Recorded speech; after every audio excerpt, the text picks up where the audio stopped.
We are going to be taking a look at skeletal muscles specifically today, as well as motions that those muscles will cause for our bodies to be able to move different parts or move from location to location. So first, it's going to be easier for you to remember what muscles do and where they are located in the body if we go over how they get their names. So one of the ways that skeletal muscles can be named is based on the direction of the muscle fibers. It could be towards like the midline of the body or the long axis of a bone, but some kind of imaginary line. If you hear the term or see a part of a muscle name for rectus that refers to straight, that means that the muscles or the muscle fibers in that particular skeletal muscle would run parallel to that imaginary line, such as, again, the midline of the body or long axis of the bone. Oblique would be on a slant, so the fibers run on a slant or diagonal to the imaginary line. And as we go through different names of specific skeletal muscles that you're going to need to know, you'll come back to being able to use these terms here. The relative size of the muscle, specifically if it's going to be within a group. Maximus means it's the largest in that group. Minimus would be the smallest. If it has longest in the name, like fibularis longus, for example, means it's going to be a long muscle. The location of the muscle also sometimes contributes to the name of a skeletal muscle. The example I just gave you, fibularis longus, fibularis hopefully sounds like fibula to you, so that would be located near the fibula bones.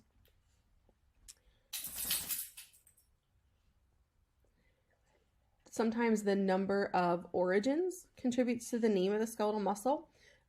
So it could be in relation to the number of origins or heads that the muscle has. So if you see the term biceps, that means that that muscle has 2 origins. Triceps would be 3, quadriceps would be 4. And we'll talk a little bit later on about what origins are for a muscle. It might come from the location of the muscle's origin and insertion. So muscles sometimes can be named after their attachment sites. So one of the muscles you're going to need to know is sternocleidomastoid. And the sternocleidomastoid muscle has origins on the sternum and the clavicle. And then it inserts on the mastoid process of the temporal bone. So that's where essentially its name comes from. Sterno from sternocleidomastoid refers to the sternum. Cleido refers to the clavicle. And then sternocleidomastoid, that last part of the name, refers to the insertion of that particular muscle. So again, sometimes the location of like what bones the muscle would be attached to for its origin and insertion will contribute to the name of the muscle. Sometimes the shape of the muscle is used if there is a specific kind of distinctive shape to a muscle. Sometimes that's used in its name. So for example, the deltoid, or think of delta as a triangle. So the deltoid muscle actually has basically a triangular shape to it, which is where its name comes from. And then the action of the muscle can also contribute to its name from, possibly like the motion that it would cause. So for example, we've got a couple here. The adductor muscles of the thigh will adduct the upper leg. Adduct means you're going to move it back towards the midline of the body. Extensor muscles of the wrist will help to extend or kind of straighten the wrist if it's been bent.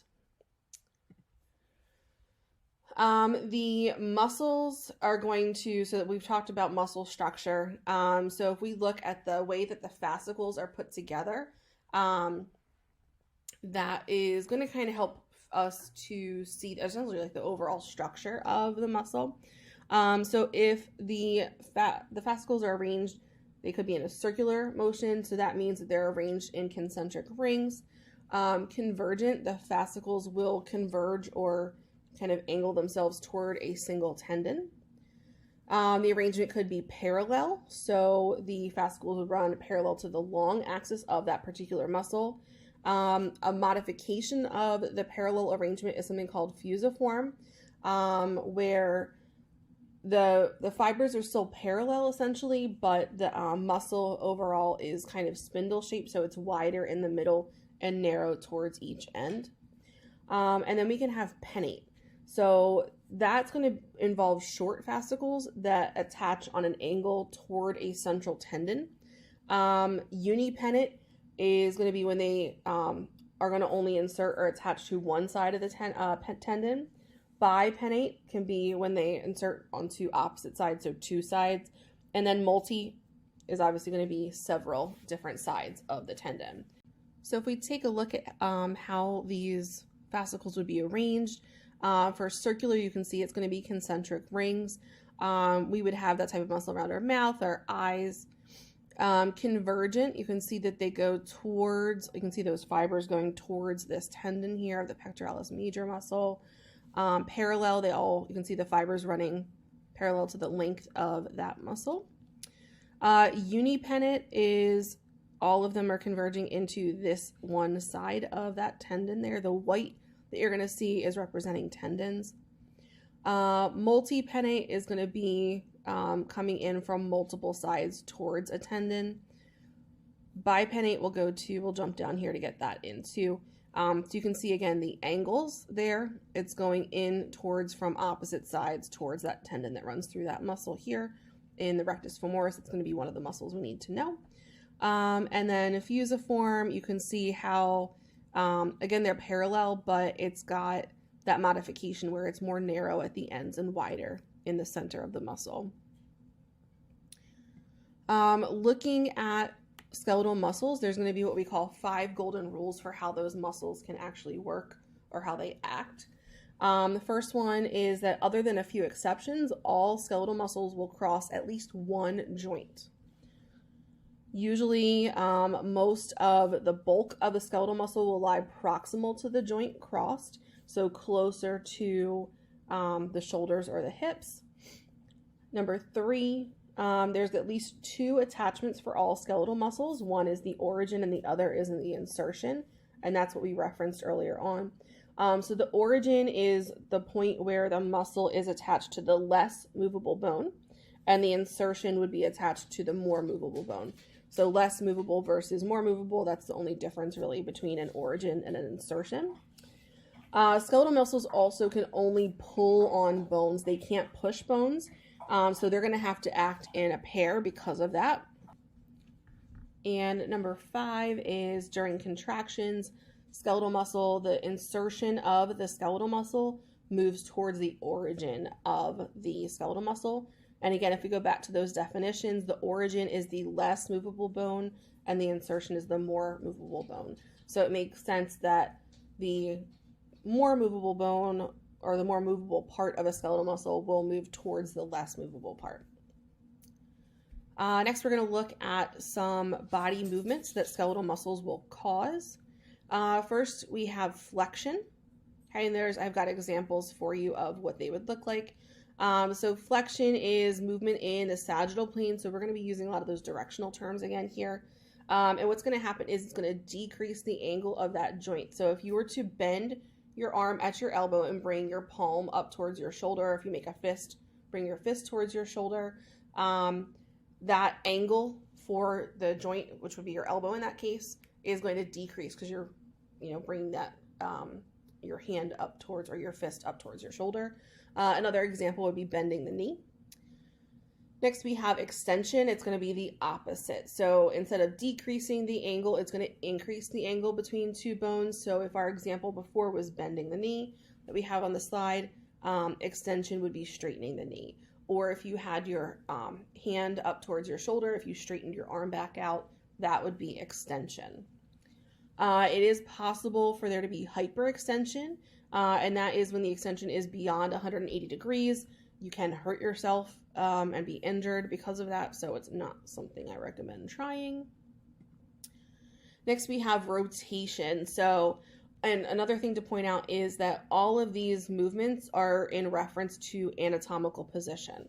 Okay, so if you remember anatomical position, you would be standing upright, palms of the hands are facing forward, toes of the feet are facing forward. So rotation would be moving a bone around its longitudinal axis. So if you have your hand with your palm facing forward and your arm is next to your hip at your side, and you literally just turn your hand over so your palm is facing backwards, that would be rotation. Abduction is moving the limb away from the midline of the body. So when your hand in anatomical position is right next to your hip, if you straighten or lift your arm up so that your arm is straight out from your shoulder, that would be abduction. If you think of somebody being abducted, they're taken away from a spot where they should be. So abduction is moving a part of the body away from the midline of the body. Adduction is the opposite. So you can think of it like you're adding it back. So you're going to be like if you had your arm again out at your shoulder and you moved it back so that your hand was next to your hip at your side, that would be adduction. Circumduction is a kind of a combination of flexion, extension, abduction, and adduction. We would see that at our shoulder and our hip joints. So you, like, I don't know what they make you guys do in gym, but if you did like arm circles, for example, that would be circumduction, that kind of movement. Next we have dorsiflexion. So if you were to pull your toes up towards your shin or the front of your lower leg, that is called dorsiflexion. Plantar flexion is the opposite. So if you were to point your toes downward, and that would be pulling your toes above where they would be in anatomical position and pointing your toes down below where they would be in anatomical position. Inversion and eversion. Inversion is if you pull the sole of your foot medially toward the midline of the body, like you can see here, and then eversion would be out towards the side, laterally, away from the midline of the body. Supination, pronation, and opposition. Supination would, you can see here, rotating your forearm laterally so the palm is forward facing. In that position, the radius and the ulna bones in your forearm are parallel. So this would essentially be having your, like if you are standing in anatomical position, your arms and hands would be in the supination position. Pronation is the opposite. So if you were to turn the palm of your hand down, that would be pronation. And in that position, your radius and ulna in your forearm actually kind of cross over each other. And from a certain angle, it would look like an X. And then opposition is if you take your finger and thumb, and you essentially take your thumb to each of your fingers, that is called opposition. Okay, so touching it to your index finger, middle finger, ring finger, and pinky. The way that your skeletal muscles actually interact with your body is by being attached to bones. So bones kind of provide the framework, and then your skeletal muscles allow that framework to be able to move. So your gut muscles, again, and we said this earlier, can only pull on bones. Because they can only pull, they have to act together, at least in pairs. So muscles usually are going to be on opposite sides of a joint that will produce opposite movements. In a group of muscles that work together, you're going to have a prime mover, which is going to be responsible for the majority of the movement. You'll have antagonists that will work in opposition, or they'll reverse a movement. And then synergists are going to just kind of help those prime movers by producing the same kind of movement or reducing movements that you would not want to have. Okay, so they might help stabilize things a little bit. So if you think of your upper arm, on the anterior side of your upper arm, you have your biceps brachii. On the posterior side of your upper arm, you have the triceps brachii. If you were going to move your arm forward from anatomical position, the biceps brachii, if you're going to bend your elbow, the biceps brachii would be the prime mover, and the triceps would be the antagonist in that example. Okay. So you can see a little bit more here too. So you've got like the deltoid happening, like helping to stabilize the arm, keep the shoulder from moving in ways it shouldn't, for example. So if you, again, are bending, and then if we had the biceps brachii as the prime mover to move your lower arm up towards your upper arm, and that would mean that the triceps brachii would be the antagonist. But when you're going to put your arm back, those roles can switch. So depending on the movement, the role in that movement of each muscle will change. And we'll go into that a little bit more later on. Next, you can see two diagrams. So we have anterior muscles and posterior muscles. In Schoology, you have an assignment to go through. You can use these two diagrams as a reference. You're going to go through and label some muscles, and the muscles that you label in that assignment are going to be the skeletal muscles that we are going to be responsible for learning, where they're located, the names of them, as well as the actions that they cause. So you have, again, anterior muscles here to reference and posterior muscles to reference.